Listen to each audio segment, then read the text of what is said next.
सुप्रभात बच्चों। मैं आज आपको पाठ 8वां सुनो किशोरी आशा रानी होरा जी की पत्र शैली है। इस पत्र शैली के माध्यम से आशा रानी होरा जी हमें किस प्रकार का संदेश देने वाली है, ये देखते हैं। प्रथम हम लेखिका का परिचय लेते हैं। लेखक परिचय। श्रीमती आशा रानी होरा जी का जन्म 7 अप्रैल 1921 को अविभाजित भारत के झेलम जिले की तकवाल तहसील स्थित ग्राम दुल्हा में हुआ। आधुनिक हिंदी साहित्य में नारी विषयक लेखन में आप अपना अलग स्थान रखती है। प्रतिष्ठित पत्रिकाओं में आपके लेख धारावाहिक रूप से छपते रहे। विभिन्न क्षेत्रों में अग्रणी रही महिलाओं के जीवन संघर्ष को चित्रित करना और वर्तमान नारी वर्ग के सम्मुख आदर्श प्रस्तुत करना आपके लेखन कार्य का प्रमुख उद्देश्य रहा है। आपकी रचनाओं ने लेखन की नई धारा को जन्म दिया है और हिंदी साहित्य में नारी विमर्श लेखन की परंपरा को समृद्ध किया है। आप अनेक प्रतिष्ठित पुरस्कारों से सम्मानित है। आपका निधन 2009 में हुआ। ये हुआ लेखिका का परिचय। उन्होंने नारी विषयक कई समस्याएं आपने लेखनी के माध्यम से व्यक्त की है। अब हम उनकी प्रमुख कृतियां देखने वाले हैं।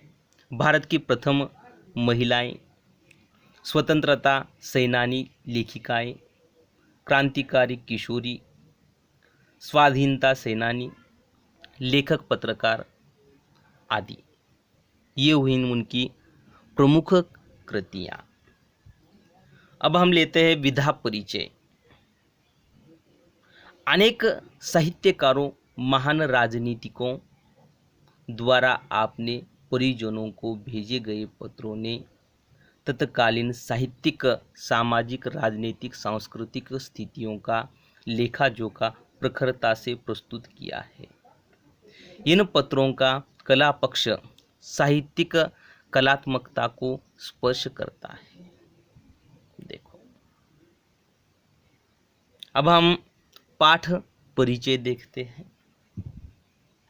पाठ परिचय में लेखिका ने अपनी इस नवीनतम पत्र शैली में किशोरियों की शंकाओं, प्रश्नों एवं दुश्चिंताओं का समाधान एक माँ, अंतरंग सहेली और मार्गदर्शिका के रूप में किया है। किशोरियों के हृदय में झांककर मित्रवत उन्हें उचित अनुचित, करणीय अकरणीय का बोध कराया है। हमारे देश की नई पीढ़ी पश्चिमी देशों से आ रहे मूल्यों और संस्कारों का अंधा अनुकरण करती जा रही है। हमारे देश की संस्कृति और परंपराओं को कालबाह्य और त्याज्य मानकर उनकी अवहेलना कर रही है। आत्मनिर्भर हो जाने से युवक युवतियों का जीवन के प्रति बदला दृष्टिकोण, विवेकहीनता और जल्दबाजी में लिया जाने वाला निर्णय नई पीढ़ी का जीवन सौंदर्य नष्ट कर रहा है। लेखिका के अनुसार नए मूल्यों को भारतीय संस्कृति, परंपराओं और संस्कारों की भूमि पर उतारकर स्वीकारना होगा। पाठ परिचय देखने के बाद हमें ऐसा मालूम हो रहा है कि इस पत्र शैली के माध्यम से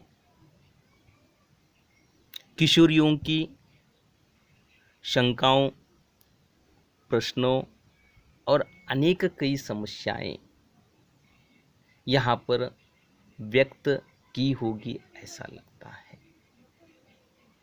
और सही में आज ऐसे पत्रों की ऐसे विचारों की आवश्यकता लगती दिखाई दे रही है। अब हम पाठ की तरफ बढ़ते हैं। सुनो सुगंधा, तुम्हारा पत्र पाकर खुशी हुई। देखो, तुमने दो तरफा अधिकार की बात उठाई है, वह पसंद आई।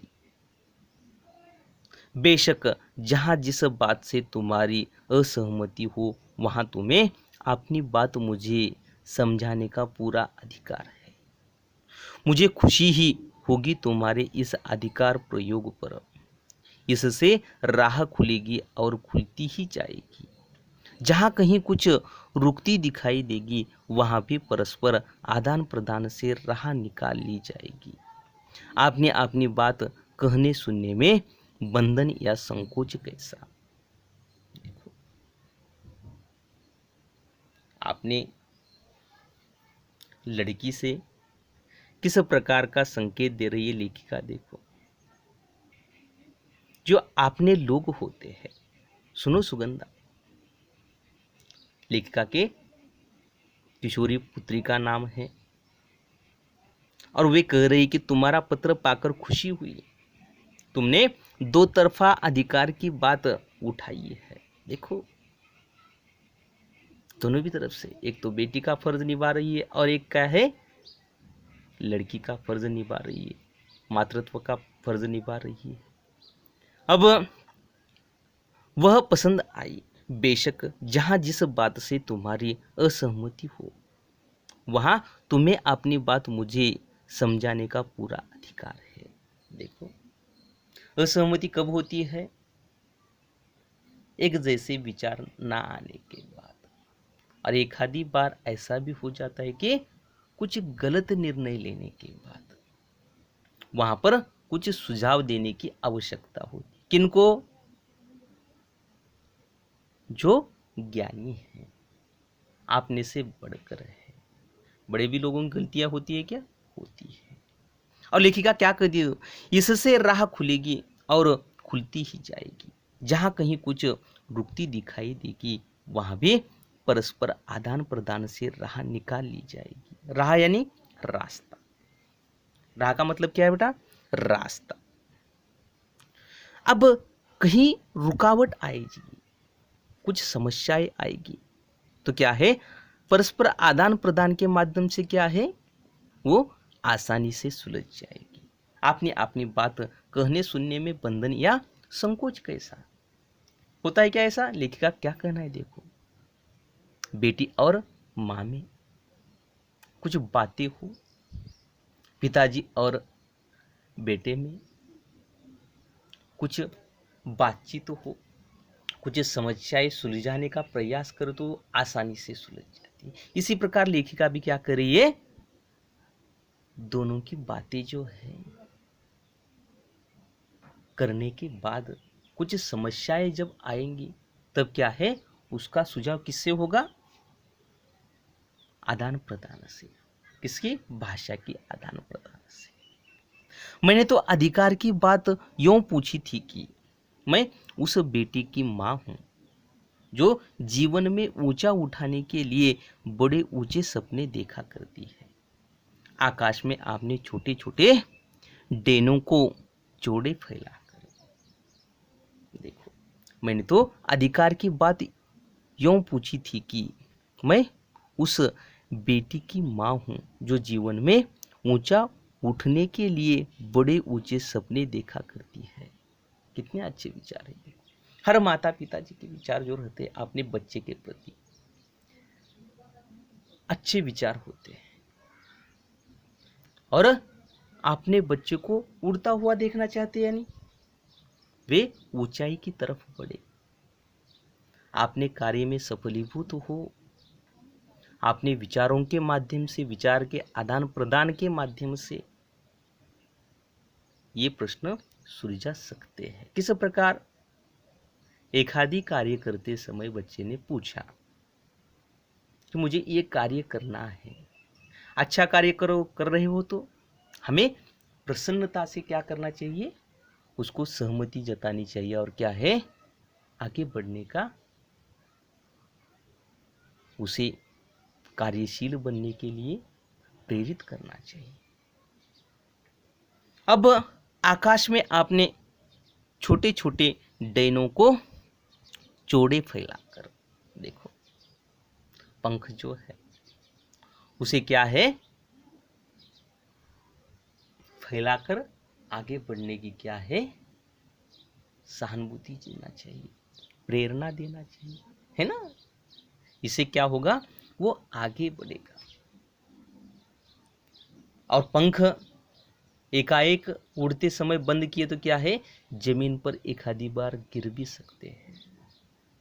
इसी कारण क्या है, माता अपने बेटी को किस प्रकार का निर्देश दे रही है। देखो, धरती से बहुत ऊंचाई में फैले इन डेनों को यथार्थ से दूर समझकर भी मैं काटना नहीं चाहती, केवल उनकी डोर मजबूत करना चाहती हूँ कि अपनी किसी ऊंची उड़ान में वे लड़खड़ा न जाए।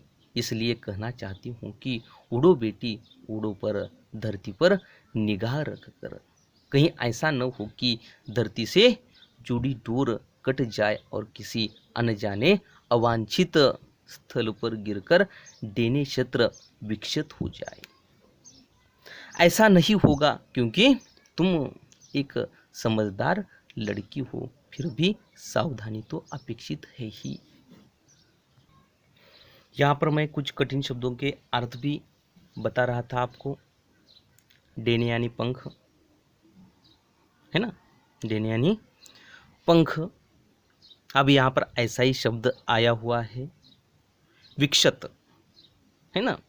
विक्षत यहाँ पर शब्द है। विक्षत का अर्थ क्या है बेटा, जिसकी इच्छा न की गई हो। देखो अब ये किस प्रकार अर्थ होगा और इसके साथ किस प्रकार जुड़ जाता है, ये भी देखेंगे हम। मजबूत करना चाहती हूँ कि अपनी किसी ऊंची उड़ान में वे लड़खड़ा न जाए। इसलिए कहना चाहती हूँ कि उड़ो बेटी उड़ो, पर धरती पर निगाह रखकर। देखो, एक आधी माँ जो होती है अपने बच्चे के उड़ान के लिए प्रेरित करती है, यानी कि ऊंचे कार्य करने के लिए, अच्छे कार्य करने के लिए क्या है, प्रेरणा देती है। लेकिन वे ऐसा भी निर्देश देती है उड़ते समय या आगे बढ़ते समय के कुछ मुसीबतें भी आ सकती है। कहीं ऐसा न हो कि धरती से जुड़ी डोर कट जाए और किसी अनजाने अवांछित, अवांछित यानी क्या भैया, जिसकी इच्छा न की जाए, अवांछित जगह पर क्या है, गिर पड़े। और विक्षत यानी जिसे अधिक चोट लगना। शत विक्षत यानी जैसे अधिक चोट लगना। और वो जो दौर है, आप कार्यशील बनते समय एक आधी बार ऐसा भी हो जाता है कि गलती हो जाती है और गिर भी सकते हैं। इसी कारण क्या है, माताजी पिताजी हर समय आपको निर्देश देते हैं। उदाहरण के तौर पर देखा जाए तो किस प्रकार, जब हम गाड़ी चलाते हैं, कई विद्यार्थी साइकिल चलाते हैं, कई गाड़ियां चलाते हैं, कई रास्ते से चलते समय, इस रास्ते से रास्ता पार करते समय जो गाड़ियां हैं वो एक आधी बार आपको टकरा भी सकती है। इसी कारण क्या है, माता पिताजी आपको हर समय किसी न किसी प्रकार से निर्देश देते हैं, क्योंकि कुछ समस्याएं न आए। इसी प्रकार ऐसा न हो कि धरती से जुड़ी हो डोर कट जाए। देखो, आपकी डोर जो है कट जाए और आपके साथ कोई हादसा हो जाए। ऐसा नहीं होगा क्योंकि तुम एक समझदार लड़की हो, फिर भी सावधानी तो अपेक्षित है ही। देखो, तुम ऐसा नहीं कर सकती, ये तो मालूम है लेखिका कह रही है, लेकिन मेरा तो क्या है, कर्तव्य है। और फिर भी सावधानी तो अपेक्षित है ही। होशियार है, इसी कारण क्या है, पढ़ाई ना करे तो चलेगा क्या, नहीं है, पढ़ाई तो हर समय करना पड़ेगा। और कितने भी क्यों ना होशियार हो माता पिताजी, आपको हर समय क्या है, निर्देश देते ही रहते, क्यों ना किसी गलत रास्ते पर चले जाए या आपके साथ कोई बुरा हादसा हो जाए। यह सावधानी का ही संकेत है कि निगाह धरती पर रखकर उड़ान भरी जाए।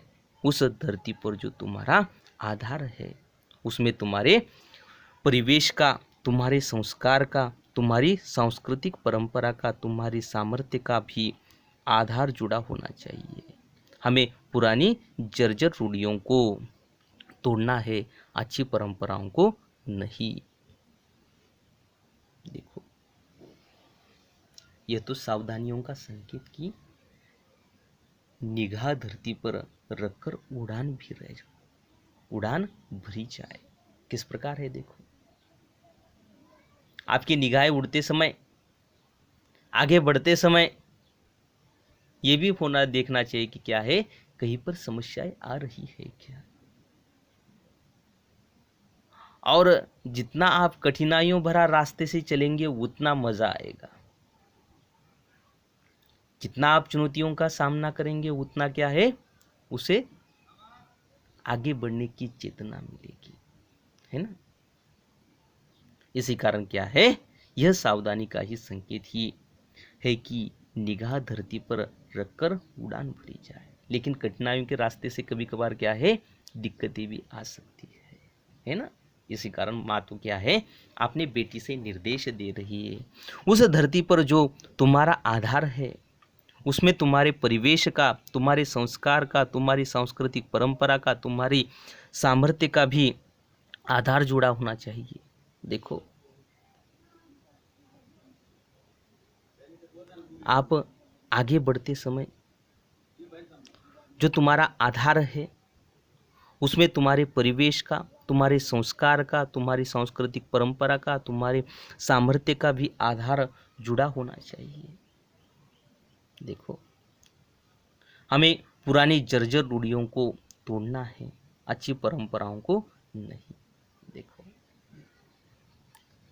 किसे तोड़ना है, पुराने जो विचार है, जो रूढ़ियां है, उसे तोड़ना है। लेकिन अच्छे विचारों को तोड़ना है क्या, नहीं है। अच्छे रूढ़ियों को तोड़ना है क्या, नहीं है। जो रूढ़ियां हैं, उसे बुरी रूढ़ियों को तोड़ना है। अच्छी रूढ़ियों को क्या है, कायम रखना है। उसे तो हमें प्रेरणा मिलती है। जो बूढ़े लोग हमें कई प्रेरणाएं देते रहते हैं, उनकी भाषाएं किस प्रकार की होती है, देखो, कई मुहावरे होते हैं। वे पढ़े लिखे नहीं थे, लेकिन क्या है, उनकी भाषा में किस प्रकार की लय होती है, देखो। इसी कारण ये रूढ़ी जो है, परंपराएं जो है, कायम करनी चाहिए। और बुरे विचार आज के नई पीढ़ी में आ रहे हैं, विदेशी भूत चढ़ा हुआ है, उसे निकाल देना है, ऐसा लेखिका का कहना है। और हमारा भी कहना यही है। जिस प्रकार हम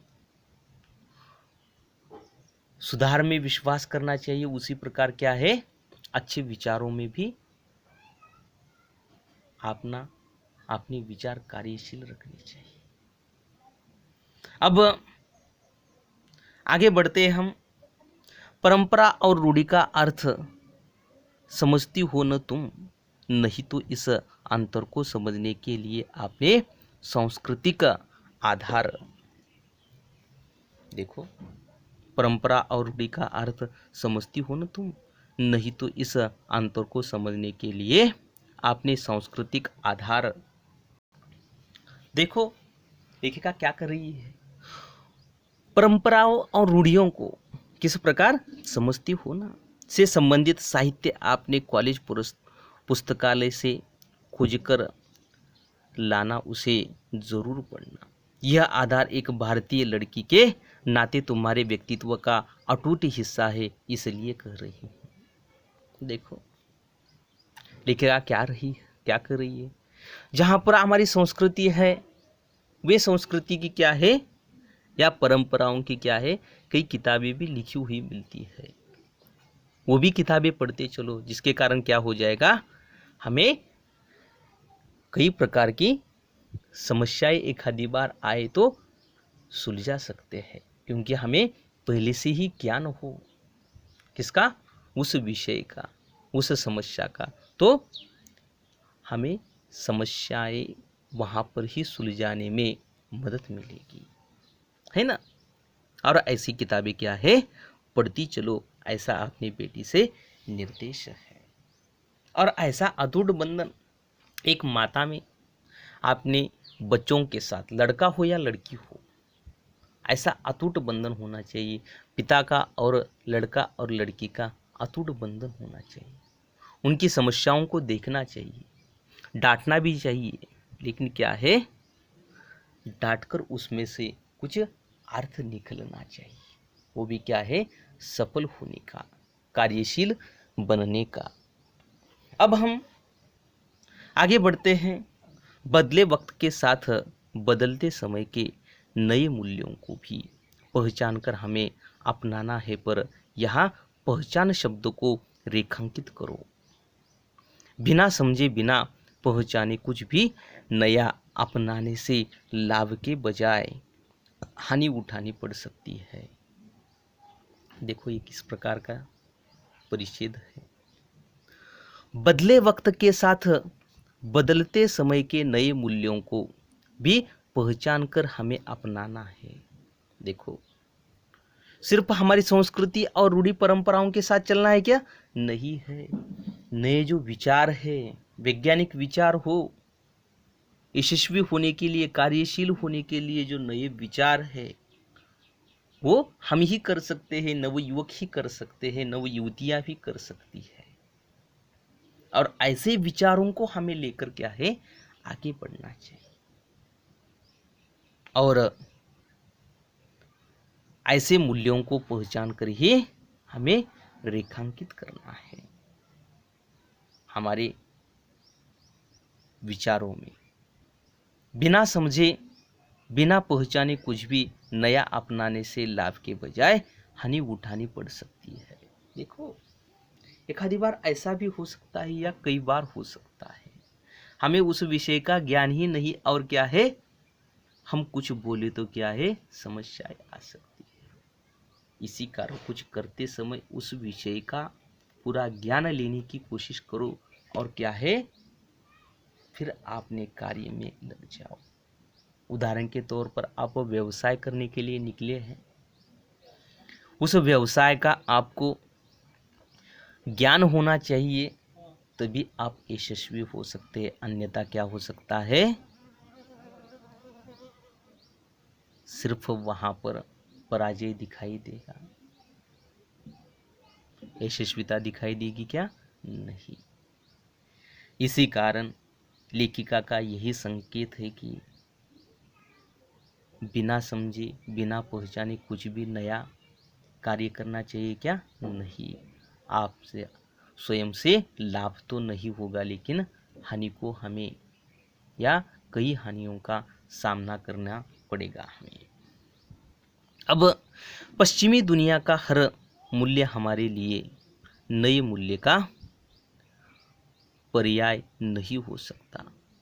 हमारे बहुत से पुराने मूल्य अब इतने टूट फूट गए हैं कि उन्हें भी जैसे तैसे जोड़कर खड़ा करने का मतलब होगा अपने आधार को कमज़ोर करना, या यूं भी कह सकते हैं कि अपनी अच्छी परंपराओं को रूढ़ी में डालना।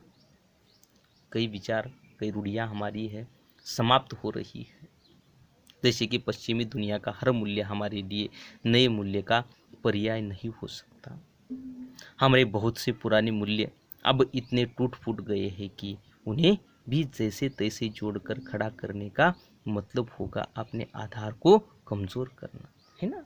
कई मूल्य हमारे समाप्त हो चुके हैं, कई विचार जो है अच्छे विचार थे, रूढ़ियाँ थी, वाद समाप्त होने पर आइए उसे टूटा फूटा जोड़कर हम उसे पूरा कर सकते हैं क्या? नहीं है। या यूं भी कह सकते हैं कि अपनी अच्छी परंपराओं को रूढ़ी में डालना। जो हमारी अच्छी परंपराएं चल रही है उसी का क्या है, उसी को हमें आगे बढ़ाना है, ऐसा लेखिका का कहना है। अब हमने आज यह देखा कि एक माता अपने बेटी को किन किन प्रकार के निर्देश दे रही है। जैसे जैसे बड़ी हो जाती है वैसे वैसे वे किस प्रकार का निर्देश देती है, ये भी हमने देखा है। और जो शेष भाग रह गया है हम कल लेते हैं। धन्यवाद बच्चों, यहाँ पर हम रुक जाते हैं।